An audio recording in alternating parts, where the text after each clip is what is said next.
Hello everyone, আসসালামু আলাইকুম। কয়দিন আগে আমাকে কয়েকজন মেসেজ দিয়েছিল যে ভাই, আমার পক্ষে অ্যাডমিশন পেইড কোর্স করা পসিবল না। আইদার আমি ফ্রি কোর্স করবো, ফ্রি কোনোভাবে পড়বো, পরে আমি অ্যাডমিশন পরীক্ষা দিব, নাহলে আমি অ্যাডমিশন পরীক্ষাই দিব না। আমাকে ফ্যামিলি থেকে কোনো অর্থনৈতিক সাপোর্ট দেওয়া হচ্ছে না, কিংবা আমার এই মুহূর্তে অবস্থা বা সিচুয়েশন এমন না যে আমি তোমার পেইড কোর্স করতে পারবো। তো এরকম অনেকগুলো কমেন্ট আমার ইউটিউবেও আসে, আমার টেলিগ্রামেও আসছে। দেন আমি ভাবলাম ঠিক আছে, এটা একটা সেপারেট ভিডিও বানানো দরকার। তো আজকের এই ভিডিওতে আমরা এগুলো সলিউশনের কথা বলবো এবং আমরা মোট 3টা কোয়েশ্চেন কভার করবো। প্রথম কোয়েশ্চেনটা হচ্ছে, অ্যাডমিশন কি আসলে পেইড কোর্স ছাড়া ফ্রিতে পড়ে ক্র্যাক করা পসিবল, সাকসেস পাওয়া পসিবল?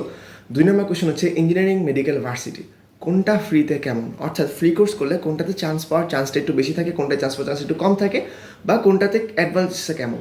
এবং 3 নম্বর কোয়েশ্চেন হচ্ছে আমাদের জন্য, what's the ultimate free strategy? আমরা ফ্রিতে পড়তে হলে ঠিক কীভাবে পড়বো, কীভাবে পড়লে আমরা সবার সাথে সমান থাকবো, যারা পেইড কোর্স করতেছে কিংবা যারা অনেক ভালো প্রিপারেশন নিচ্ছে সবার সাথে আমরা সমান তালে কীভাবে থাকবো।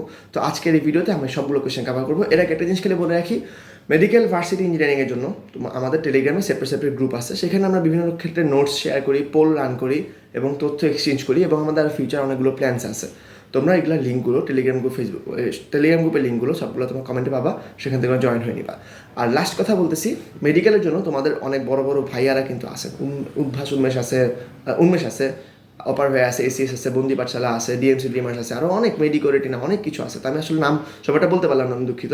একইভাবে ইঞ্জিনিয়ারিংয়ের জন্য তোমার অনেকগুলো আছে, ভার্সিটির জন্য তোমাদের অনেকগুলো আছে, সেখানে কিন্তু সেমিনার ভিডিও আছে, সেগুলো তোমরা দেখবা, সেখান থেকে তোমার গাইডলাইন নিবা, অনেক উপকার হবে। আর আজকের এই ভিডিওটা হচ্ছে ফ্রিতে কীভাবে পড়তে হবে, তোমার যদি পেইড কোর্স না থাকে চান্স, তাহলে তোমার কীভাবে পড়তে হবে সেটা নিয়ে অ্যান্সার।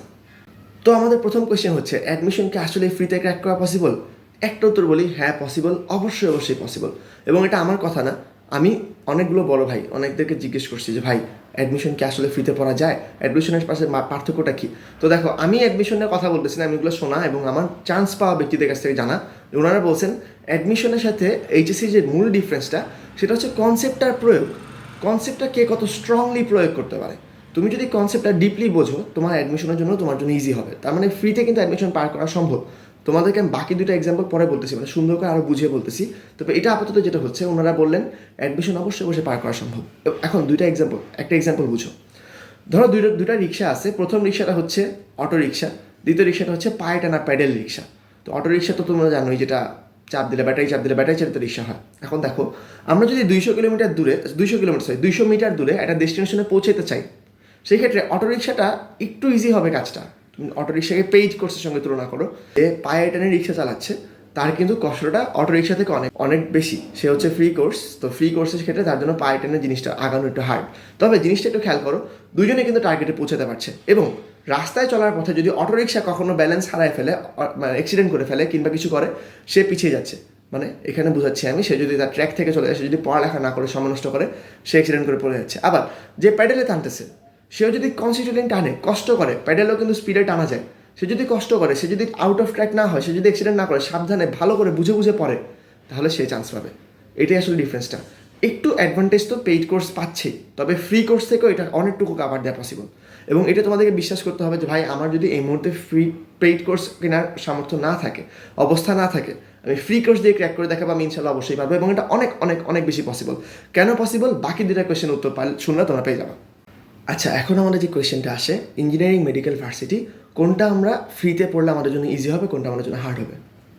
একটা কমন জিনিস বলে রাখি তোমাদেরকে। প্রথমত আমি বলতে চাচ্ছি, কোয়েশ্চেন ব্যাংকটা তোমরা অ্যানালাইসিস করো। তোমরা যদি অ্যানালাইসিস করো, তোমরা অনেক কিছু বুঝতে পারবা। আমি এই ভিডিওটা কোয়েশ্চেন ব্যাংক অ্যানালাইসিস করেই বানাচ্ছি। তো দেখো, আমি যখন কোয়েশ্চেন ব্যাংকগুলো অ্যানালাইসিস করতেছিলাম তোমাদের এই ভিডিওটা বানানোর আগে, তখন আমি দেখলাম যে ভাই, ইঞ্জিনিয়ারিং যেটা আছে সেটাতে ফ্রি কোর্স থেকে একটু টাফ, ফ্রি কোর্স থেকে পাস করাটা একটু টাফ। মেডিকেল ইউনিভার্সিটির ক্ষেত্রে তোমরা এইচএসসিতে যে পড়াটা পড়ছো, সেটাকে একটু জাস্ট আরেকটু ডিপ লেভেলের, আরেকটু ইনফরমেটিভ লেভেলের কোয়েশ্চেনগুলো তোমাদেরকে দেওয়া হচ্ছে। মেডিকেলের যে ভার্সিটির যে ফিজিক্স, ভার্সিটির যে ম্যাথ কিংবা মেডিকেলের যে কেমিস্ট্রি, সেগুলো এইচএসসির কনসেপ্টটাকে আরেকটু টাফ। যে ভালো করে এইচএসসিতে পড়ছে, কনসেপ্ট বুঝে পড়ছে, যে মুখস্থ করার জন্য পড়ে নেই, A+ পাওয়ার জন্য পড়ে নেই, যে বুঝে পড়ছে, সে এটা পারবে ইনশাল্লাহ। তো আমি কোয়েশ্চেন ব্যাংকটা দেখলাম যে অনেকটুকুই ডিপ, বেসিক থেকে আসে, বই থেকে আসে, যেটা এইচএসিতে আসতো না। এইচএসিতে যেটা খালি উপর থেকে পড়লেই হয়ে যেত, A+ চলে আসতেছিল, 90 চলে আসতো, 95 চলে আসতেছিল। মেডিকেলে সেটা আসবে না, মেডিকেলে আর একটু ভিতর থেকে কোয়েশ্চেনগুলো আসে, বাট বই থেকে আসে। তার মানে তুমি যদি ফ্রিতে পড়ো, নিজের মতো করে জাস্ট বইটা ভালো করে পড়বা, ফিজিক্সের বইটা ভালো করে পড়বা, কেমিস্ট্রি বইটা ভালো করে পড়বা, ইনশাল্লাহ। আর তোমার ইংলিশ যে কোয়েশ্চেন ব্যাংকটা তুমি সলভ করবা, জেনারেল নলেজের বই তুমি ভালো করে পড়বা, তাহলে ইনশাআল্লাহ তোমার মেডিকেলের চান্সটা হবে। এটা কিন্তু ফ্রিতে পসিবল, ফ্রিতে খুব বেশি পসিবল, পড়া অনেক বেশি, তবে ফ্রিতে পসিবল। তোমাকে ম্যাথের ডিফারেন্ট টাইপ তোমাকে করাই দেওয়া লাগতেছে না, ডিফারেন্ট হ্যাকস শর্টকাট শিখাই দেওয়া লাগতেছে না। ম্যাথসে যেমন আটকে গেলে একটু আসলে অনেক টাফ প্রসিডিউর থাকে, টিচার লাগে, কোচিং লাগে ম্যাথসের ক্ষেত্রে, এটা কিন্তু তোমার মেডিকেলের ক্ষেত্রে লাগতেছে না। ভার্সিটির ম্যাথটা তোমার বই দেখে দেখেই হয়ে যায়, বই দেখে দেখে যে ম্যাথগুলো তুমি পারবা না সেটার জন্য তোমার অনলাইনে ফ্রি একাডেমিক ক্লাসগুলো আছে, এইচএসসি ক্লাসগুলো কিন্তু অনেক কিছু ফ্রিতে আছে। এইচএসসির ম্যাথটা যে ভালো করে পড়ছে বইয়ের ম্যাথ দেশে ভার্সিটি কাভার করে দিতে পারবে। তো মেডিকেল অ্যান্ড ভার্সিটি গেল, ইনশাল্লাহ অবশ্যই ফ্রিতে 100% প্রিপারেশন নেওয়া পসিবল। ফ্রি এবং পেইডের মধ্যে তেমন কোনো আহামরি ডিফারেন্স নাই। এবং লাস্টে আমি এক্সাম নিয়ে কিছু কথাবার্তা বলবো, এটা কিন্তু মাস্ট, এটা আমি পরে বলছি, 3 নম্বর পয়েন্টে আছে। ইঞ্জিনিয়ারিংয়ের ক্ষেত্রে যদি আমরা আসি, ইঞ্জিনিয়ারিংটা একটু টাফ হয়, যারা ফ্রিতে পড়ে তাদের জন্য একটু টাফ হয়, তবে তাদের জন্য টাফ হবে না যারা ফ্রিতে প্রপারলি পড়বে। প্রপারলিটা কীভাবে পড়বা? কোয়েশ্চেন ব্যাংকের পর কোয়েশ্চেন ব্যাংক তোমাকে সলভ করতে হবে, মিনিমাম বিগত তোমার 15 বছর 20 বছরের কোয়েশ্চেন ব্যাংক তোমাকে সলভ করতে হবে। বিভিন্ন রকমের ইউটিউবে কোয়েশ্চেন ব্যাংক সলভ ক্লাস আছে, তোমরা সেটা দেখতে পারো যে তারা কীভাবে অ্যাপ্রোচ করে প্রশ্নটার প্রতি। একটা কোয়েশ্চেন দেখার পরে সেটা অ্যাপ্রোচটা কেমন হবে সেটা তুমি আগে দেখে নিতে পারো ইঞ্জিনিয়ারিং কোর্সের ক্ষেত্রে। তো ইঞ্জিনিয়ারিং কোর্সের ক্ষেত্রে আমাদের সবচেয়ে মেইন ফোকাস থাকবে বইটা ভালো করে পড়া ছিল তো পড়া ছিলই, তবে দেখবা কোয়েশ্চেন ব্যাংক সলভ করতে গেলে শুধু বই পড়াটা এখানে হয় না, বইয়ের কনসেপ্টটা ডিপভাবে পড়লেই হয় না, এখানে প্রচুর পরিমাণে প্র্যাকটিস করা লাগে, একটু ডিফারেন্টলি ক্রিটিক্যাল থিঙ্কিং করা লাগে। আচ্ছা এটা কীভাবে যাবো, এই প্রুফটা কীভাবে করবো, একটু ক্রিটিক্যাল থিঙ্কিং থাকে। তো ইঞ্জিনিয়ারিংয়ের ক্ষেত্রে আমার প্রথম পরামর্শ হচ্ছে ভাই কোয়েশ্চেন ব্যাংকটা প্রচুর পরিমাণে প্র্যাকটিস করবা। বইয়ের ম্যাথ, বইয়ের কনসেপ্ট, ফিজিক্স কেমিস্ট্রির ক্ষেত্রে, ম্যাথের ক্ষেত্রে করবা তো করবাই, সাথে তোমার কোয়েশ্চেন ব্যাংক সলভ করবা। এবং দেখবা ইউটিউবে অনেকগুলো আছে, গাণিতিক পদার্থবিজ্ঞান, গাণিতিক রসায়ন এবং ম্যাথমেটিক্স, তোমার এই ক্লাসগুলো অনেকগুলো ক্লাস ফ্রিতে আছে, সেই কঠিন ম্যাথগুলো প্র্যাকটিস করবা। আইআইটি যেই এইসবের দরকার নেই, আইআইটি যেই ছাড়াই হয়। আমি যে কোয়েশ্চেন ব্যাংকগুলো দেখলাম, আইআইটি যেই সবসময় লাগে এটা কোনো কথা না। আইআইটি যেই তোমার না করলেও 100% চান্স পাওয়া পসিবল, এটা আমার কথা না। আমি বড় বড় ইউটিউবের সেমিনারগুলো দেখতেছি, তো সেমিনারগুলো দেখে আমি তোমাকে সামারি করে একটা ভিডিও বানিয়ে দিচ্ছি। তো আপাতত এটাই গেল। ইঞ্জিনিয়ারিং ক্ষেত্রে একটু প্র্যাকটিসটা বেশি করতে হবে, মেডিকেল ভার্সিটির ক্ষেত্রে প্র্যাকটিস করতে হবে। ফ্রিতে এই ক্ষেত্রে একটু তোমার জন্য সুবিধা, কারণ এখানে টাফ যে কঠিন যে ম্যাথগুলো তোমাকে করাই দেওয়া লাগে, টিচার এসে বুঝাই দেওয়া লাগে, শর্টকাট শিখাই দেওয়া লাগে, সেটা তোমার এইখানে নাই। আর ইঞ্জিনিয়ারিংয়ের জন্য লাস্ট যে টিপসটা সেটা হচ্ছে ক্যালকুলেটর হ্যাক্সটা মাস্ট করবা। ক্যালকুলেটর হ্যাক্সের জন্য তোমাদের রাকিব ভাইয়ের ফ্রি প্লে লিস্ট আছে, তোমরা অন্যান্য চ্যানেল থেকে তোমরা দেখতে পারো, সেটা তোমরা মাস্ট শিখে নেবে, এটা কিন্তু অনেক বেশি কাজে দেয়।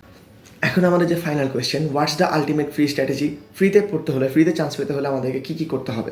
তো তোমাদেরকে আমি আগেই বলছি, মেডিকেল ভার্সিটি ইঞ্জিনিয়ারিংয়ের জন্য তোমাদের যে স্পেসিফিক প্রতিষ্ঠানগুলো আছে সেগুলো তোমরা সেমিনার ভিডিও দেখে নিবা, যে আসলে তারা কীভাবে কী কী পড়তে বলে, কোন কোন চ্যাপ্টার পড়তে বলে। আমি সেটা বলতেছি না, আমি তোমাদেরকে জাস্ট 3টা বেসিক কথা বলতেছি। প্রথম কথা হচ্ছে তোমাদের কনসেপ্টটা খুব স্ট্রং থাকা লাগবে। নো ইয়োর কনসেপ্ট, কারণ অ্যাডমিশনে কনসেপ্ট থেকে কোয়েশ্চেন আসে, এবং তোমরা কোয়েশ্চেন ব্যাংকটা দেখবে, এটা কিন্তু আমি হাওয়া থেকে বলতেছি না, কোয়েশ্চেন ব্যাংক দেখে দেখে আমি বলতেছি। আমার কাছে কোয়েশ্চেন ব্যাংক আমি অনেকগুলো কালেক্ট করছি, আমি বিভিন্ন অনেক ইয়ারের কোয়েশ্চেন ব্যাংকগুলো কালেক্ট করছি, তো সেখান থেকে আমি দেখতেছি কনসেপ্টটা জানা অনেক বেশি জরুরি। কারণ একটা প্রশ্ন দেখার পরে অ্যাডমিশন কিন্তু বোর্ডের মতো না, যে তোমাকে আজকে জিজ্ঞেস করলো মাইটোকন্ড্রিয়া কি, 2 বছর পরে আবার জিজ্ঞেস করলো মাইটোকন্ড্রিয়া কি, তোমাকে 1 বছর পরে বললো যে তোমার ক্লোরোপ্লাস্ট কি, 2 বছর পরে আবার জিজ্ঞেস ক্লোরোপ্লাস্ট কি, এরকম কিন্তু অ্যাডমিশন না। অ্যাডমিশনটা হ্যাঁ কোয়েশ্চেন রিপিট হয়, বাট খুবই কম। সাধারণত একটা কনসেপ্টই কোয়েশ্চেনটা ঘুরায় দেয়, এবং আমাদের কনসেপ্টটা ডিপ না থাকলে আমরা সেটা পারি না। তাই আমাদের কনসেপ্টটা খুব ভালো করে জানা থাকা লাগবে। কনসেপ্টের জন্য তোমার দরকার হলে ম্যাথন ক্লাস ইউটিউবে ফ্রি অনেকগুলো আছে, সেগুলো দেখতে পারো। আমাদের যে কোয়েশ্চেনটা সেটা হচ্ছে যে এই যে কনসেপ্টটা লার্ন করা, কনসেপ্টটা তুমি কোথা থেকে পাবা?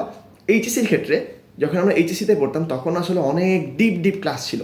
ইঞ্জিনিয়ারিংয়ের ক্ষেত্রে আমাদের ইঞ্জিনিয়ারিংয়ের জন্য তুমি বলতে পারো ইঞ্জিনিয়ারিং নাম দেওয়া ছিল না, তবে প্রি অ্যাডমিশন নামে একটা কোর্স ছিল, কিন্তু ফ্রি কোর্স। তোমরা যারা একান্ত ফ্রি কোর্স চাচ্ছ তাদের জন্য তোমরা কিন্তু প্রি অ্যাডমিশনের কোর্সগুলো করতে পারো, একাডেমিক কোর্সগুলো করতে পারো, যেটা 0 to হিরো এরকম অনেক কোর্স আছে।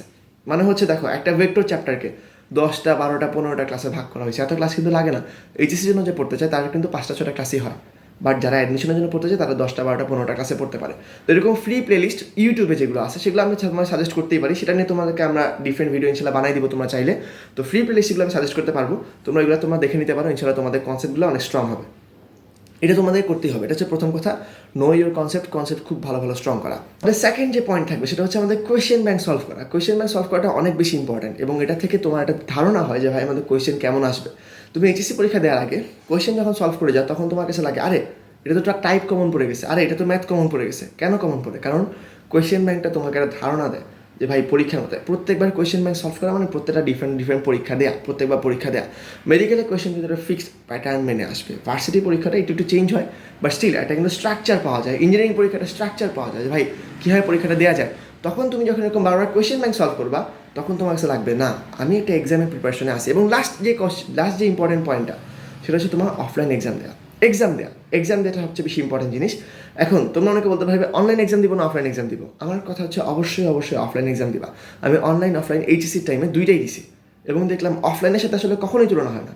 অফলাইন এক্সাম সবসময় বেস্ট কম্পিটিশন থাকে, প্র্যাকটিস হয়, একটা টাইম সেন্স গ্রো করে, কম্পিটিশন গ্রো করে। অফলাইন এক্সাম তোমরা মিস দিও না। তবে তোমাদের যদি একান্তই সুযোগ না থাকে অফলাইন এক্সাম দেওয়ার, তাহলে তোমরা অনলাইন এক্সাম দাও। কোনোভাবে কিন্তু এক্সাম দেওয়া মিস করা যাবে না। এক্সাম তোমাদেরকে দিতেই হবে দিতেই হবে। এক্সাম ছাড়া মানে কখনো সম্ভব না চান্স পাওয়া। সো এক্সাম তোমাকে 100% দেওয়া লাগবে। তো এটা হচ্ছে আমাদের ফুল ভিডিও। এখন আমি ভিডিওটা যদি সামারি করে দিই, তাহলে পেইড কোর্স ছাড়া অবশ্যই চান্স পাওয়া পসিবল, সেটা আমাদের প্রথম পয়েন্ট ছিল। 2 নম্বর পয়েন্ট ছিল যে আমাদের ইঞ্জিনিয়ারিং মেডিকেল ভার্সিটির মধ্যে মেডিকেল ভার্সিটি বইটা পড়লেই চলে, বইটাতে ভালো করে পড়া লাগে, একটু কনসেপ্ট জেনারেশনে পড়া লাগে, কোয়েশ্চেন ব্যাংক প্র্যাকটিস করা লাগে এবং এক্সাম দেওয়া লাগে। ইঞ্জিনিয়ারিংয়ের ক্ষেত্রে আর একটু ডিপ কনসেপ্টটা বোঝা লাগে এবং ম্যাথটা একটু বেশি করে প্র্যাকটিস করা লাগে। সেক্ষেত্রে ডিপ কনসেপ্ট বুঝতে হলে তোমার জন্য বিভিন্ন ক্লাসগুলো আছে, সেটা আমরা পরবর্তী ভিডিওতে বলতে পারি, কিংবা এবার এইচএসসি একাডেমিকের যে ক্লাসগুলো আছে সেখান থেকে তোমরা ডিপ কনসেপ্টগুলো দেখে নিতে পারো। সবগুলো কনসেপ্টও দেখা লাগবে না, যেটা তোমার দেখবা উইকনেস আছে সেই উইকনেসটা তুমি এখান থেকে দেখে নিতে পারো। 3 নম্বর আমাদের কথা ছিল যে আমাদেরকে বেশি করে এক্সাম দিতে হবে, আমাদের করে কোয়েশ্চেন ব্যাংক সলভ করতে হবে এবং আমাদের কনসেপ্টটা ভালো করে জানা লাগবে। সেটা হচ্ছে আমাদের আলটিমেট ফ্রি স্ট্র্যাটেজি। এবং লাস্টে হচ্ছে আমাদের টেলিগ্রাম গ্রুপের লিঙ্কগুলো আমাদের নিচের দিকে দেওয়া থাকবে, তুমি সেখান থেকে জয়েন হয়ে নিতে পারো আমাদের জন্য। আর বাকিগুলো আমি এখানে আর বেশি কিছু বলবো না। লাস্ট কথা হচ্ছে তোমাদের যদি কমেন্ট থাকে, তোমাদের যদি কোনো সাজেশন থাকে, অ্যাডভাইস থাকে, কিংবা নেক্সটে তোমাদের কোন নিয়ে ভিডিও দরকার সেটা নিয়ে যদি কোনো কথা থাকে, সেক্ষেত্রে তোমরা আমার কমেন্ট বক্সে জানাতে পারো। ইনশাল্লাহ সেটা দেখবো আমি। That's it for today. Thanks for watching. Bye bye.